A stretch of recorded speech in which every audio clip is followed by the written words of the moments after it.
Most nursing students who are beginning their nursing clinicals for the first time believe that the best way to do well in these clinicals is to focus first on pharmacology, pathophysiology, and your nursing skills. While it is true that these skills are undoubtedly important, it is patently false that this is how you're going to do well in your nursing clinicals. The real key to excelling is to focus first on developing therapeutic relationships with your patients and mastering how to show empathy. If you don't believe me, keep watching and I'm going to show you exactly why.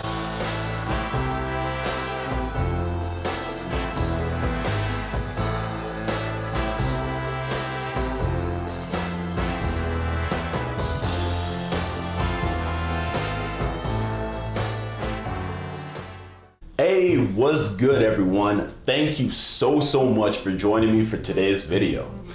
Empathy and therapeutic relationship building are the first skills that we're often taught in nursing school, and there's a very good reason for that. These are the foundational skills that are the basis of everything that we do. And the reason why it's so important to focus on this first is because Theodore Roosevelt said it best when he said, "People do not care how much you know until they know how much you care." So this means if you want to become a superstar in your nursing clinicals and excel above everybody else, you must first focus on developing therapeutic relationships with your patients and learning how to master displaying empathy. Learning your pharmacology, pathophysiology, and your nursing interventions are of course important. However, it is key that you first focus on empathy and building therapeutic relationships with your patients if you want to become a superstar in your clinical placements. Because of the amount of time and effort that I have put into mastering empathy and building therapeutic relationships, I have had the privilege of being able to not only excel in the clinical placements I had while I was in nursing school, but as well as a pediatric mental health nurse where I now work. Trust me when I say that this is how you're going to excel, become a superstar, and how you'll be able to change patients' lives and their families forever. So what exactly is empathy?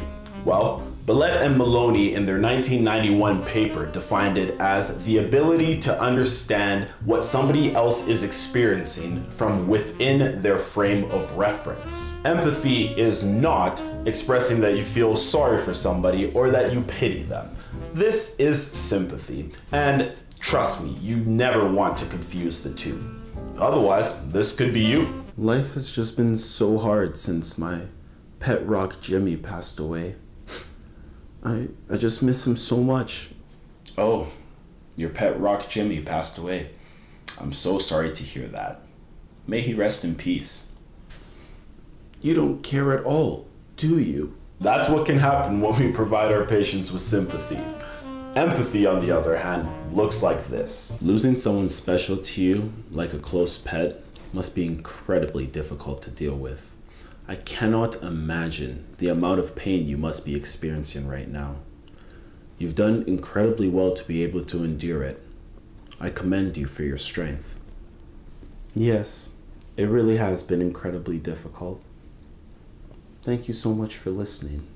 Empathy validates your patient's experiences, normalizes their feelings, and fosters therapeutic relationships. Sympathy feels like a pat on the head, whereas empathy feels like a warm hug on a cold winter day. Fortunately for me, I had an experience at the very beginning of my clinical placements that allowed me to understand just how important it is to focus first on empathy and building therapeutic relationships with your patients before anything else. On the very first day of my very first clinical placement, I was assigned to a patient who had been admitted to receive IV heparin therapy.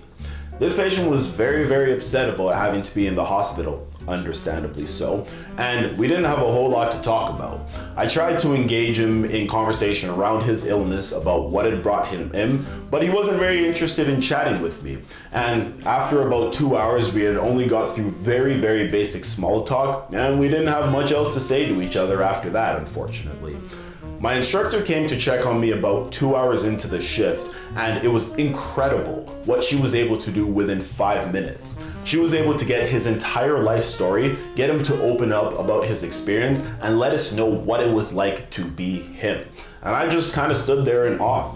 I couldn't believe what she was able to do in 5 minutes. I wasn't able to get anything near what she accomplished in the 2 hours I had been with him prior. At the end of the day, when we met as a group to discuss how our first day of clinical had been, I just had to ask her, what was it that she had done differently than I did to be able to get this patient to open up in such a short period of time?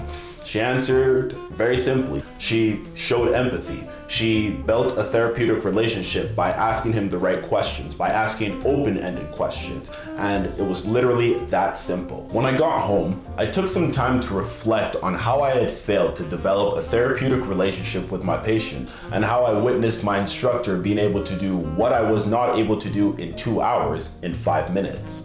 And I realized that I needed to do some research to figure out what it was that I was missing. So I decided to consult the literature, and I came across an article that discussed what it takes to build solid therapeutic relationships with your patients. In their 2009 article, Dziopa and Ahern state that quality therapeutic relationships require understanding and empathy, providing individualized care, being present, being genuine, demonstrating respect, promoting equality, providing support, being self-aware of our own feelings as practitioners, and maintaining boundaries. While this may seem like an extensive list, I can guarantee you that if you take the time to develop these abilities and to take these into your practice, you too will be able to experience the kind of unmatched success that I now have in connecting with my patients and their families. Trust me, it is well worth the effort that it will take because your practice will evolve significantly as a result. This is one of the biggest keys to becoming a superstar in your clinical placements. In her book, How to Feed the Mediavore, Heather Thompson Day says that we have a responsibility to use our words to change the world. And as nurses, we have the privilege of being able to do just that, one patient interaction at a time. Thank you so much for watching today's video, guys. I wish you all the very best in your clinical placements. Always remember, if you want to be the best nursing leader that you can be tomorrow, then you need to be the best learner that you can be today. So make sure you stay tuned, like, subscribe, share this video with your friends because I've got tons more tasty treats coming your way. I look forward to showing you guys what you need to learn today and how you can learn it so that can lead tomorrow. Peace!